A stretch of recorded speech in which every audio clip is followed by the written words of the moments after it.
ministro da Economia, Paulo Guedes, entregou no último dia 21 de junho aos presidentes da Câmara, dos deputados federais Rodrigo Maia e do Senado Davi Alcolumbre, a primeira parte da sua proposta de reforma tributária do governo federal, que prevê a unificação do PIS, PASEP e da COFINS em um único tributo resultando desta fusão, nomeado CBS, Contribuição sobre Bens e Serviços. E, se aprovado, terá uma alíquota de 12%. Hoje, no resumo com o jurista Quioá Charada, presidente do IBEDAFT, na TV aberta de São Paulo, a participação especial de Marco Sintra, economista e político brasileiro, ex-deputado conhecido por ser defensor da proposta do Imposto Único e o ex-secretário da Receita Federal. Um minutinho, a gente já vai colocar no ar. Doutor Quioá Charada e doutor Marco Sintra. Boa tarde aos senhores, doutor. Boa tarde, Walter. Doutor Marco, como vai também? Tudo bem? Boa tarde, que prazer enorme estar aqui com vocês, com o meu amigo Yoshi e com você, que não vejo também há algum tempo já. É uma honra muito grande compartilhar esse programa aqui com o ex-secretário da Receita Federal, Marco Sintra. Doutores, agora com o projeto aí, que o terceiro projeto apresentado na Câmara dos Deputados, que é o do governo, afinal, doutor Quioá, doutor Marcos, essa proposta do governo, ela vai atender, ela vai resolver o problema da tributação? Bom, doutor eu acho que não, né? A pretexto de simplificar a legislação tributária, o governo, depois de 17 meses de ficar cozinhando o galo, resolveu mandar o projeto para a Câmara. Só que o projeto é muito complexo, contém 131 artigos e contém 53 remissões a diferentes leis em vigor. Então, ele unifica as duas contribuições e desunifica a legislação. Nunca vi um negócio desse. E depois, o senhor Paulo Guedes esqueceu que ele está fazendo uma reforma infraconstitucional, não tem nada a ver com o PEC. A PEC, sim, que inventou lá um imposto sobre operações sobre bens e serviços. Agora, uma reforma infraconstitucional tem que obedecer o figurino constitucional, e a Constituição não permite criação de contribuição sobre bens e serviços. Ele permite criação de contribuição sobre faturamento ou receita. Mas esse é um mal menor. A nomenclatura da contribuição não representa grande coisa, mesmo porque, ao definir o fato gerador, fazendo incidir sobre receita ou faturamento, o problema está resolvido. Só que nem um fato gerador, o projeto de lei consegue definir com suas próprias palavras, faz referência a uma legislação do imposto de renda que é dinâmico por sua natureza. Então, a exemplo dos 53 diplomas legais que ele faz remissão, qualquer alteração num desses diplomas, você vai causar impacto na nova contribuição, entendeu? Então, essa nova contribuição já nasce como uma coxa de retalho, não está unificando coisa nenhuma.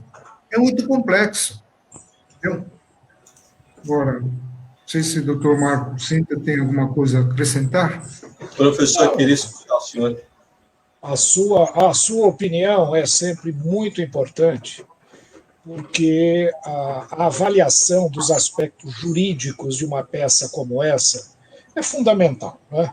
Nós não podemos criar uma estrutura que acabe gerando ainda mais dúvida, mais insegurança jurídica, maior volume de novas interpretações e, consequentemente, um crescimento de contencioso e todo tipo de dificuldade. É evidente que eu não tenho a menor competência para avaliar a juridicidade desta peça, como faz o professor Prata. O que me parece é que, do ponto de vista econômico, eu posso atestar que o PIS/COFINS já era, anteriormente a esta PL 3887, não é isso? Já era um dos tributos mais complexos, um dos tributos mais difíceis de serem interpretados e um dos mais ineficientes que povoam o nosso sistema jurídico. Existem, meu caro Walter, mais de 100 casos especiais e 2 regimes, o regime cumulativo e o regime não cumulativo dentro do PIS/COFINS. Em realidade, o PIS/COFINS é um tributo só, porque a legislação, tanto do PIS quanto do COFINS, são idênticas. É apenas uma linha diferenciada na guia de recolhimento. Teoricamente, é apenas um tributo. Mas, mesmo assim, professor Quioche, era um dos tributos mais complexos que eu tenho conhecimento. E eu lhe dou um exemplo.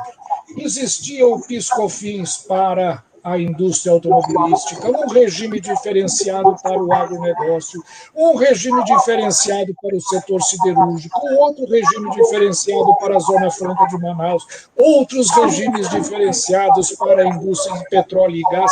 Aquilo era uma verdadeira torre de Babel. De modo que a unificação numa base única, com uma alíquota única e com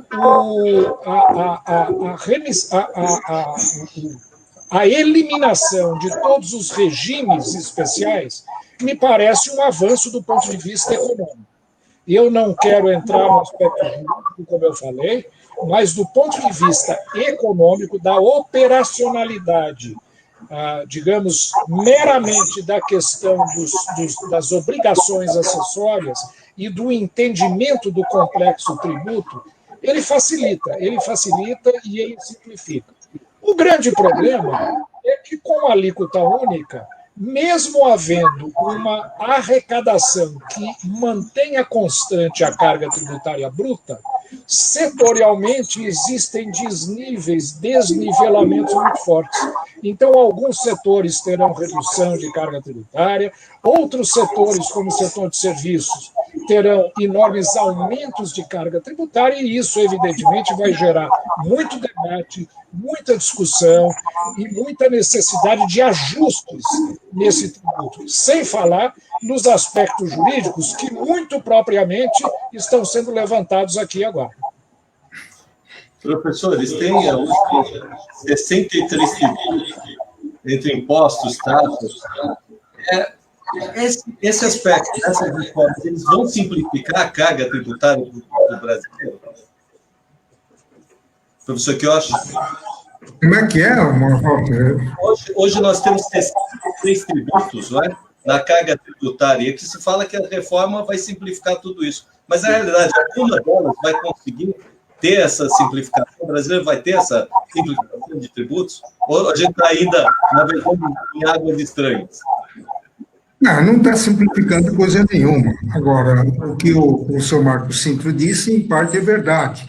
Quer dizer, acabou com o regime diferencial, o regime especial de tributação das incorporadoras, das construtoras, dos bancos, etc., e unificou. Então, nesse sentido, é um avanço. É um avanço também quando decidiu pela não cumulatividade do tipo ICMS, que todo mundo já está acostumado, compensar ou deduzir o que foi pago na operação anterior, em vez de o sistema atual de não cumulatividade, que é base sobre base. Você vai acreditando os insumos, este ou aquele insumo. Então, dá uma confusão, o que pode gerar crédito e o que não pode gerar. Então, no caso do ICMS, a não cumulatividade não tem problema nenhum. O imposto destacado na operação anterior serve como crédito, né? E assim facilita. Só que ele meteu aí um componente complicador, entendeu? Ele diz que exclui-se da base de cálculo da nova contribuição o valor do ICMS, o valor do ISS e o valor da própria contribuição, o que, desconhecendo, ele, como economista, não poderia desconhecer a política de formação do preço. É claro que na formação do preço você vai incluir as despesas de mão de obra, a matéria-prima, a margem de lucro e todas as despesas com os tributos indiretos. Você tem que colocar no preço. Então, não há como excluir, entendeu? Então, ele está repetindo o mesmo erro que nós estamos pagando muito caro. Até hoje, o Supremo Tribunal Federal E ninguém sabe qual é o exato valor do ICMS que tem que ser excluído da base de cálculo da PIS/COFINS, entendeu? Agora vem a ministra Carmen Lúcia lá, pegou e disse lá o mais fácil. Não, exclui-se o ICM destacado na nota. O que é que o ICM destacado na nota tem a ver com o imposto embutido dentro do preço? Nada. O destaque é só para fim de não cumulatividade, não é? Então, você pode destacar 18%, coincidentemente, ou poderia destacar 180%, 1.800%, tanto faz. Você acresce o débito, ele acresce também o crédito. Então, matematicamente, dá igual. Então, essa complicação que nós estamos sofrendo hoje, ele está repetindo nesse projeto, entendeu? Então, por isso que não há nada de simplificação. Agora, se falou mais que se vai reduzir a carga tributária, é isso? Não vai reduzir carga tributária nenhuma. Meter 12% linear para os 3 setores da economia é um crime, entendeu? O setor de serviço hoje paga 3,65. Você vai pagar 12, você vai pagar 8,35 a mais. Quer dizer, equivale a um aumento superior a 300% em relação ao que nós estamos pagando hoje, entendeu? Agora, a não cumulatividade favorece o setor industrial e comercial. O setor de serviço não tem nada a ser deduzido da operação anterior.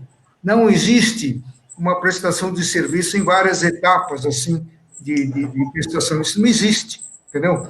Agora, na venda de mercadoria, sim, da fonte produtora até atacadista, do varejista consumidor. Então, você vai abatendo, o que não acontece no setor de serviço. Então, subrepeticiamente, o governo está aumentando a arrecadação à custa do setor de serviço, que é o setor que está mais crescendo no país e talvez no mundo. Professor Marco. Eu queria só complementar o que o professor Arada está dizendo, que é o seguinte, a alíquota de 12% é uma alíquota que está sendo alta e fortemente questionada, porque ela pode implicar, e existem alegações nesse sentido, de que ela pode significar um aumento de carga tributária global. E o ministro já disse que, caso se identifique que haja um aumento de carga tributária global, ele está disposto a negociar uma redução dessa alíquota uniforme. O grande problema não é nem o valor da carga tributária total, global, porque ela pode ser calibrada. O problema é como ela é distribuída entre os vários setores. O professor Queiroz falou, olha, é uma carga tributária criminosa contra o setor de serviço. E, de fato, em alguns ramos do setor de serviço, haverá um aumento de até 200% ou 300%. Por exemplo, a área de educação, a área de saúde, a área de prestação de serviços pessoais, todos eles vão ter um acréscimo gigantesco de carga tributária. Isso vai significar uma enorme complicação na aprovação desse projeto. Daí, pela razão exatamente, é que se busca a chamada desoneração da folha, porque o setor de serviços, o maior componente dos seus custos é mão de obra, e mão de obra não gera crédito. Não é valor agregado e, consequentemente, não gera crédito no imposto sobre valor agregado. Eu acho que realmente esta reforma tributária proposta pelo governo Jair Bolsonaro vai enfrentar uma dificuldade muito grande, principalmente porque a sociedade não tem uma visão do conjunto do que é essa reforma. Esse é um primeiro componente, né? Foi dito que vem desoneração de folha, vem reforma do imposto de renda, vem reforma do IPI, mas o que são essas coisas? Como é que elas vão se encaixar dentro de um conjunto uniforme, dentro de um conjunto que garanta uma certa sincronia de ações e não acabe gerando contradições que podem complicar muito mais o cenário? De modo que eu vejo com assim, uma certa preocupação o andamento da reforma tributária, do ponto de vista jurídico, como o professor Arada acabou de mencionar, do ponto de vista econômico, pelos seus impactos na distribuição da carga tributária, e também do ponto de vista de timing. Quer dizer, nós estamos hoje no meio de uma pandemia, com 4 meses para terminar o ano, com eleição municipal em andamento, de modo que eu acho muito difícil que se cumpra um calendário, como o governo pretende, de aprovar essa reforma tributária até o final do ano, para ela começar a valer já no ano que vem. Eu acho, viu, Walter, que nós vamos ter muita dificuldade. Infelizmente, o nosso sistema tributário é muito ruim, mas eu acredito que esse ano, pelo menos, nós vamos viver mais uma vez aquela paralisia que tem caracterizado o nosso governo ao longo dos últimos 30 anos, no sentido de melhora do sistema tributário brasileiro. Professor Quioche? Bom, se for para fazer a reforma tributária este ano, porque não estou em pleno acordo, porque nós precisamos, na verdade, fazer uma reforma administrativa para enxugar tamanho do Estado, para que no período pós-pandemia a economia possa dar sinais de recuperação. Tá? Então, não é hora para ficar inventando novos tributos, ou o empresariado, no pós-pandemia, ficar se preocupando com como operacionalizar isso. Principalmente se entrar em vigor essa proposta do governo, então vai desviar, não as 1.600 horas de trabalho do empresariado para cumprir a obrigação tributária, mas talvez 3.000, 4.000 horas por ano, de tamanha é a complexidade. Então, se for para fazer a proposta, tocar a proposta de reforma tributária hoje, o projeto deve ser substituído, fazer um outro bem simples, contendo no máximo 8 artigos. Para fundir duas contribuições que têm idêntico fato gerador, não precisa mais do que 8 artigos. Tudo mais, preocupação com sonegação, crime, isso daí não é matéria tributária. Isso daí existem diplomas científicos para reger essas situações. Tá? Agora, se você quer simplificar, faça tributação cumulativa, igual está na Lei 9.718, que é a legislação básica do PIS/COFINS cumulativo. Tem 8 artigos, entendeu? Não precisa mais do que isso. Agora, o que é tributo bom ou o que é tributo ruim, não é em função do regime de tributação, se é cumulativa ou não cumulativa, que vai decidir se o tributo é bom ou não. Agora, a doutrina, assim como a jurisprudência, os estudiosos, querem prestigiar a tributação não cumulativa, do tipo IVA, que está na moda no mundo inteiro. Sim, pode até ser bom para eles, aqui para nós não é bom. O que é bom para nós é um tributo que saia barato e seja fácil de operacionalizar, fácil de calcular e pagar. Não é? No tempo do IVC, não sei se o professor era naquela época, nós tínhamos uma alíquota de 6% cumulativo. Da fonte produtora até consumidor final, são 3 etapas, dava 18%. Agora, meter o pau no tributo cumulativo, que cascateia em cima do contribuinte, isso é muito ruim, então nós vamos fazer não cumulativo para não incidir em cascata. Tirou a cascata e criou uma cachoeira, entendeu? E muita gente está se afogando nessa cachoeira, porque já partiu de 18% no início, quando o IVC dava 18% no final do ciclo de comercialização, no final. Então, não é o regime que vai tornar o tributo bom o tributo ruim. O tributo bom para o contribuinte é aquele barato e fácil de calcular e pagar. Então, se você inventar uma nova contribuição social unificada, com base de 4%, entendeu? Dá mais ou menos o que o governo quer, dá 12% no final do ciclo de comercialização. Então, esse seria um tributo fácil. Nesses termos, eu acho que a proposta poderia ser aprovada este ano, sem criar problemas no ano que vem, no pós-pandemia, para o empresariado em geral. Professor, sabendo que a arrecadação, a maioria por bens de consumo, né, 50% aí é em cima disso, e a população de mais baixa renda, que é mais agredida com isso, como é que fica essa situação de quem trabalha mais, né, quer dizer, contribui mais e ganha menos, pagando tanto tributo hoje no país? Eu queria escutar o professor Quioche falando antes. Bom, para resolver esse problema, enquanto os tributos diretos, como o caso do imposto de renda, você já tem a tributação é, progressiva. Né? Então, quanto maior o ganho, mais se paga. Então, resolve-se. Agora, não há como resolver a questão em relação a tributos indiretos. Né? Por isso que essa proposta do governo, ele está desonerando, não é, os produtos da cesta básica. Só que ele não está mantendo o crédito como ele está, como em relação a outros hipóteses de isenção. Não é? Então, se você não mantém o crédito da cesta básica, o comerciante de uma duas, ou ele arca com prejuízo, ou ele repassa isso para o consumidor, que o preço da cesta básica vai subir. Então, esse é o problema do imposto indireto. Né? Não há como você graduar em função da sua capacidade contributiva. Né? Professor Marcos.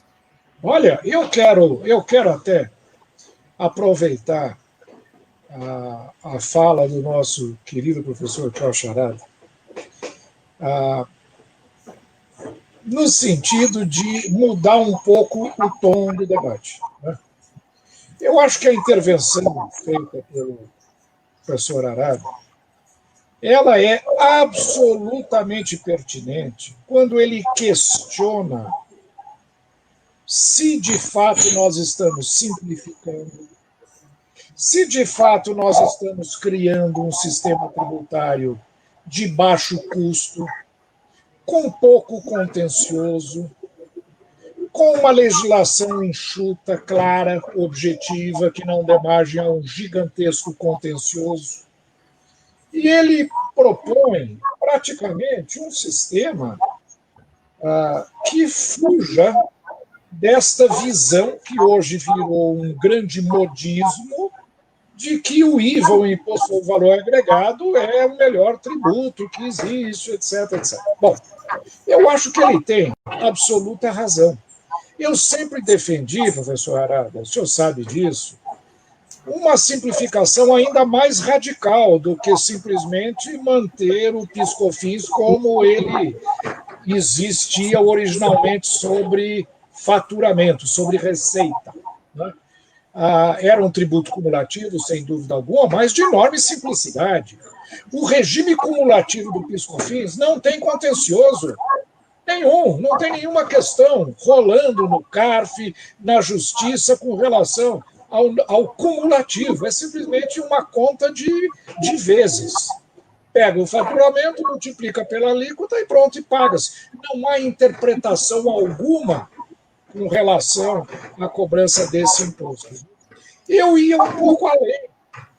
Eu propunha um tributo sobre a movimentação financeira, porque a movimentação financeira ela abarca não só os valores faturados, mas inclusive aqueles valores que inclusive nem faturados são. Pega a economia informal, pega o subfaturamento, pega a nota fiscal espelhada, pega toda a corrupção, a ilegalidade. Então, eu acho, e aí nós estamos mudando um pouco o foco do debate, que toda a estrutura tributária que está sendo proposta hoje, seja pelo governo, seja pela PEC 45, seja pela PEC 110, é uma visão que, de acordo com o professor Arada, e eu concordo com ela, deveria ser questionada. Será que não existe uma outra coisa diferente e que seja mais simples, mais ágil, mais fácil? Eu acho que sim. Né? Eu acho que sim. Infelizmente, parece que o consenso, a sabedoria convencional, o paradigma aceito por todos os tributaristas e uma boa parte dos economistas, é de que nós devemos seguir a boiada. Nós devemos fazer como os países da Europa fazem, como os países avançados fazem, e não criarmos uma estrutura tributária que seja ajustada à nossa própria realidade, que é o que eu defendo quando eu falo na proposta do imposto único, que nem precisa ser completamente único, não. A ideia do imposto único é simplesmente unificar, simplificar, automatizar a cobrança. Nesse sentido, eu quero parabenizar o professor Arada, porque ele está botando o dedo na ferida. Ele está simplesmente questionando tudo que está aí. Eu estava cingindo as minhas observações ao que está sendo posto na mesa. Ele questiona até o que está sendo posto na mesa. E eu concordo com ele. Eu acho que é um debate mais rico e é um debate que nós deveríamos iniciar. Eu, aliás, estou vendo aqui na apresentação que o professor Arada está presidindo um instituto que vai discutir questões tributárias. Eu acho que esse instituto, professor Arada, me permita essa sugestão, deve ser o precursor, o locus para se estar discutindo questões tão inovadoras quanto essa que ele levanta. Porque hoje é um tabu. Não se pode falar em propostas inovadoras porque os tributaristas convencionais, os economistas ortodoxos, não, eles não querem mudar o paradigma hoje vigente. Então, eu quero parabenizar. Eu espero que esse instituto tenha condições de questionar a base do sistema tributário que nós temos hoje. Obrigado, professor Marcos Sintra. Na verdade, o Instituto já vem colaborando, fazendo sugestões de vastas propostas legislativas. Aquela proposta legislativa de tributar distribuição de lucros e dividendos, conseguiremos parecer contrário, mandamos lá para o presidente Rodrigo Maia, e o projeto está em vez de ser aprovado, não sei se vai aprovar ou não. Seria um desastre. Vai tributar 10% na pessoa jurídica e 20% na física. Vai ser o maior imposto do planeta. Nos países que mantêm a dupla tributação física e jurídica, a soma das alíquotas não chega a 15%. Entendeu? Agora, aqui, só de pessoa física vai 20%. Quer dizer, é melhor não trabalhar mais, né? Cruzar os braços. Agora, eu concordo com o professor Marcos Sintra com essa proposta de tributação sobre movimentação financeira para substituir o PIS/COFINS, entendeu? Porque aí o contribuinte se livra da carga de serviços, porque aquilo lá é arrecadado pela rede bancária e o contribuinte não tem que ficar fazendo cálculo, coisa nenhuma, entendeu? E acaba com a discussão no judiciário também. Então, nesse sentido, não precisa ser necessariamente único, né? Mas substituindo esses tributos complicados pelo regime de pagamento, né, nos bancos, eu acho que seria um grande avanço em termos de diminuição da carga burocrática que está enterrando o empresariado brasileiro.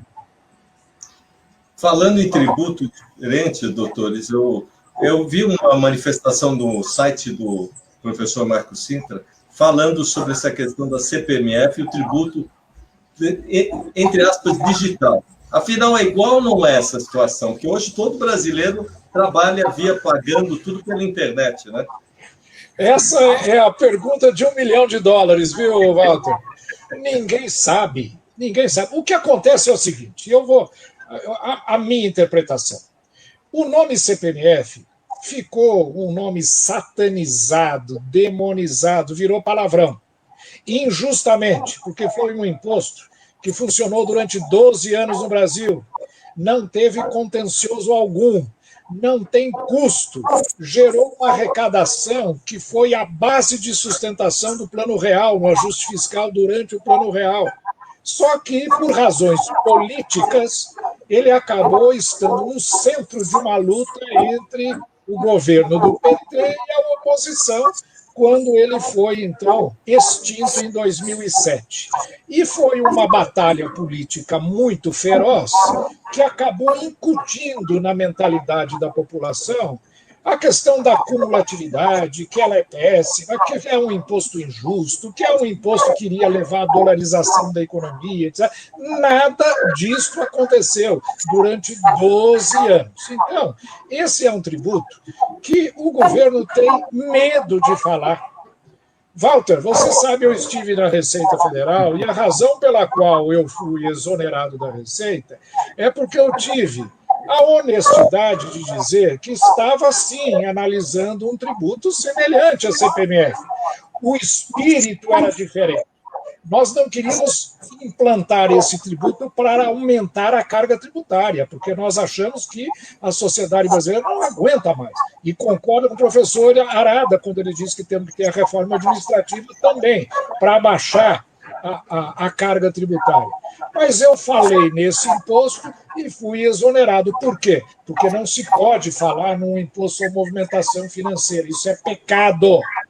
E então começa a se usar subterfúgios, é um imposto digital, é um imposto eletrônico, é um microimposto. Agora, o que é, ninguém sabe. Vamos ver o que é que o governo vai apresentar agora, mas uma coisa eu digo, enquanto eu estive lá, era um tributo, sim, muito semelhante na forma à antiga CPMF, porém totalmente distinta no seu espírito. O Roberto Campos é que usou uma expressão muito interessante quando ele viu a ideia do imposto único se transformar num imposto a mais. Ele falou, é um uso indevido para um tributo muito especial. Seria a mesma coisa que se usar um florete de esgrima para cortar grama. É a expressão que ele utilizou. A CPMF está fazendo este papel quando foi criada como um imposto a mais, sendo que ela foi concebida para ser um imposto substitutivo de outros. Isso faz falta. A CPMF foi combatida porque era um imposto a mais além daqueles que já existiam. Como foi questionado que não poderia vincular para o da arrecadação à saúde, então o ministro da Saúde da época falou, isso é muito fácil, vamos mudar o nome. Em vez de imposto sobre movimentação financeira, põe a contribuição sobre movimentação financeira. Aí o ministro do Supremo falou, agora sim, agora está certo, entendeu? Então, mas o povo estava reclamando contra esse imposto, ou contribuição, porque era muito simples, né? Não havia debates jurídicos. A única questão que foi levada ao Supremo Tribunal Federal foi quando o secretário da Receita Federal de então resolveu tributar as aplicações financeiras dos estados e municípios. Então, aí o Supremo falou, não, isso é imunidade recíproca, você não pode. Então, foi a única questão. É a DIN 939, relator o ministro Sidney Sanches, e lá foi proclamada a tese que a imunidade é um direito fundamental que não pode ser revogada, entendeu? Mas, fora isso, não houve problema nenhum. Agora, o seu Paulo Guedes, que ele concordou com a exoneração do secretário Marco Cintra por ter falado do CPMF, ele, segundo penso, ele sempre foi defensor do CPMF, sempre foi. Então, achei estranho essa exoneração. Entendeu? E agora ele vem querendo implantar a CPMF com uma outra roupagem, né? Em vez de ser sobre movimentação financeira, é sobre movimentação digital. Porque ele diz que confundir uma coisa com outra é má fé, é coisa de ignorante. Não é, é a mesma coisa, entendeu? Então, é difícil de entender as pessoas que falam uma coisa e fazem outra, né? Professor, com a sapiência de vocês, aí, indo, gente, para o final do programa, antes de falar do final do Dia dos Pais, né? Então, o brasileiro tem esperado há anos, qual seria realmente a reforma tributária que atende aí? Eu sei que é uma pergunta complexa, mas o brasileiro espera só há anos essa resposta, né? O que é atender melhor ao nosso povo, doutores? Eu dizia lá para o secretário Marco Cintra, no tempo que ele estava no cargo, que a reforma tributária tem que ser fundamentalmente central na legislação ordinária. A Constituição, ele não complica tanto o sistema tributário nacional, é um modelo, né? Protege os direitos e garantias individuais do contribuinte. Não é? Agora, o que está complicando é a legislação ordinária, que muda toda hora, entendeu? A legislação do PIS/COFINS cumulativo, você acorda sempre com uma nova norma, entendeu? Isso daí não há contribuinte que consiga dar cumprimento a todas essas normas que são publicadas em escala industrial. Não é? Para cada lei tem vários decretos, cada decreto tem 30, 40 instruções normativas.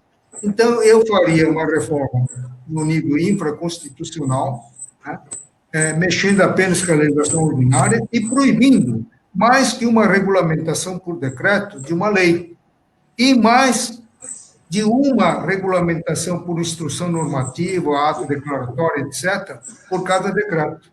Entendeu? Dá tempo para o contribuinte respirar. Mal a instrução normativa passou a entrar em vigor, no dia seguinte já está alterando parcialmente. Então, não é possível.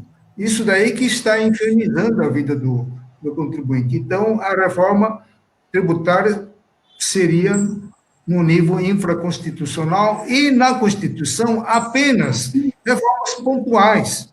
Remover aqueles pontos que está gastando 70%, 80% do tempo do Poder Judiciário, como incluir o valor do tributo na sua própria base de cálculo, está dando uma confusão dos diabos. Exclui-se ICMS, agora exclui-se ISS, agora o próprio valor da contribuição. Aqui o Tribunal de Justiça de São Paulo mandou excluir da base de cálculo do ISS todos os tributos federais. Eu perguntei para o desembargador, como é que se faz isso, desembargador? Ele falou, não tenho a menor ideia, entendeu? É tudo assim. Então proibir isso daí, proibir medida provisória em matéria tributária, fica mudando a legislação da noite para o dia, entendeu? Isso traz insegurança jurídica, não é? Definir o fato gerador da contribuição social no Código Tributário Nacional, na lei complementar. E como não tem isso, tudo quanto é tributo, taxa, imposto declarado inconstitucional, ressurge com a roupagem de contribuição social. Contribuição social é um tributo vinculado a uma finalidade que ensejou sua criação. Se não tem uma finalidade vinculada, então é imposto, que serve para custear serviços gerais do Estado. Entendeu? Então, a reforma seria nesse sentido. Entendeu? Professor Marcos. Olha, eu vou usar o famoso termo do Martin Luther King, quando diz, eu tenho um sonho. Eu tenho, sim, há 30 anos eu sonho com o que eu chamo de imposto único. É um imposto que iria no limite da simplificação e seria, sobretudo, um imposto ajustado à nova tecnologia do mundo digital, que cada vez mais está perdendo materialidade, está se tornando uma economia intangível, uma economia que se deposita nas nuvens, ela não circula mais por átomos, mas sim por bits and bytes. Enfim, eu acredito que um tributo sobre movimentação financeira é um tributo moderno.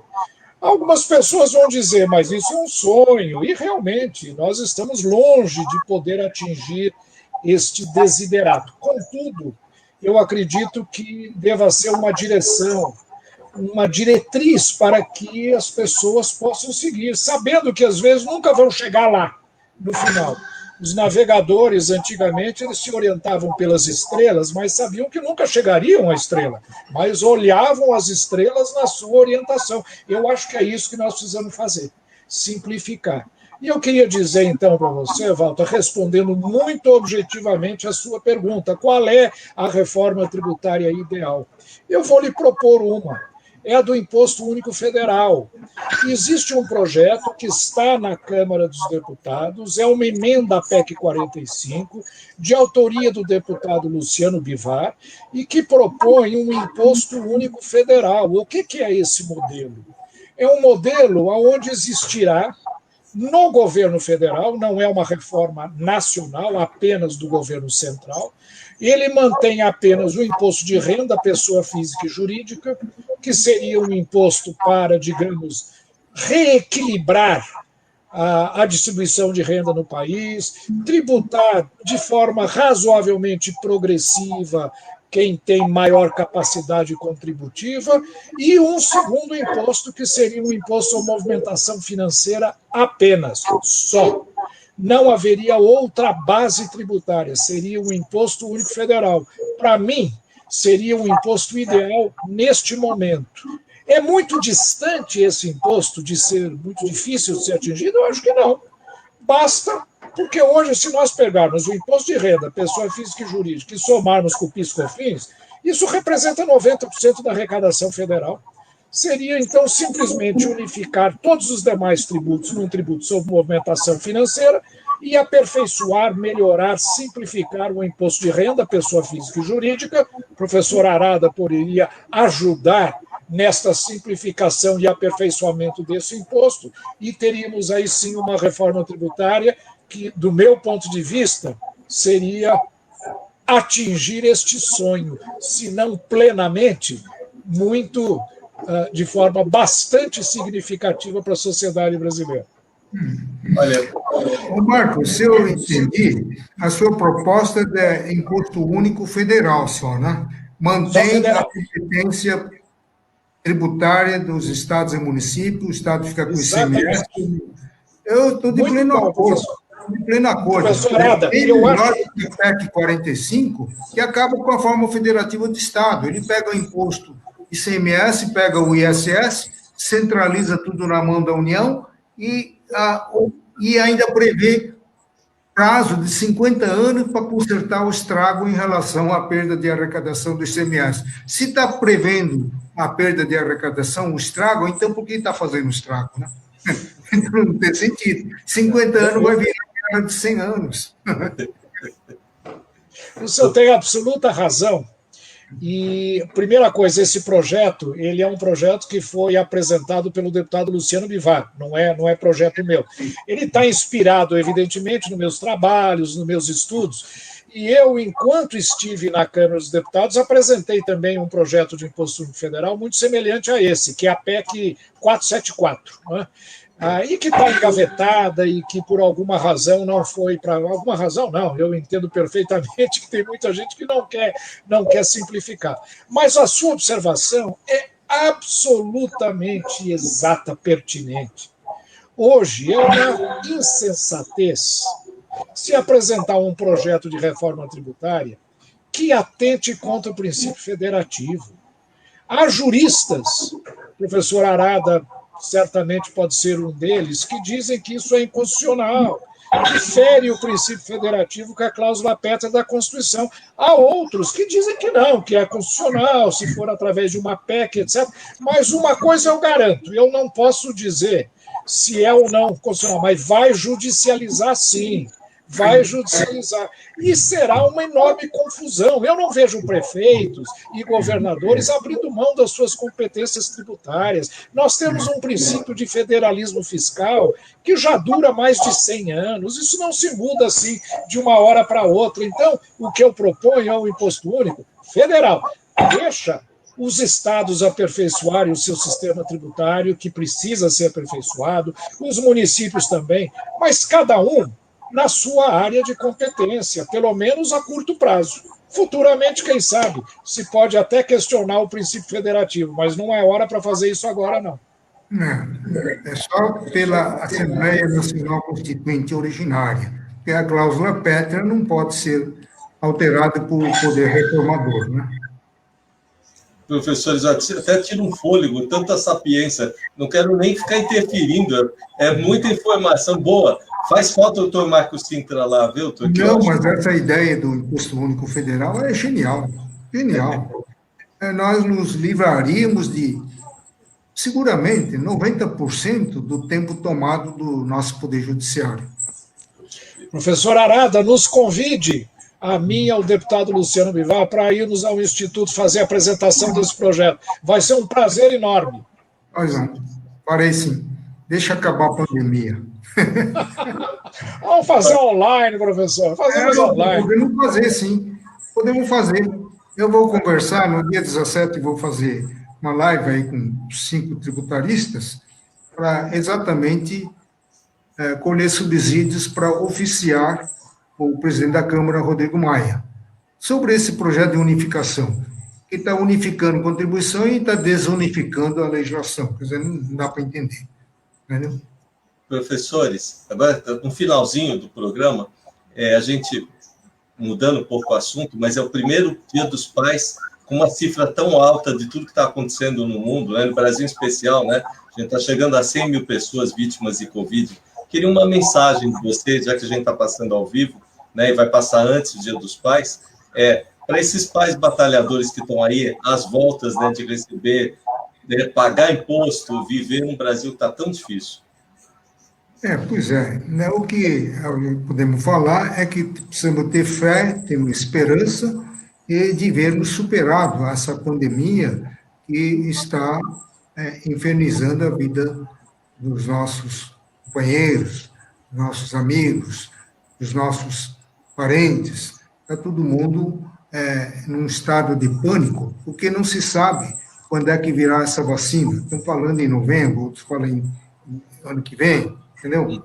Então, isso está trazendo desespero para muita gente, principalmente para famílias menos abastadas, que teriam que ficar num isolamento social. Você imaginou 5, 6 membros da família num apartamento de 50 metros quadrados?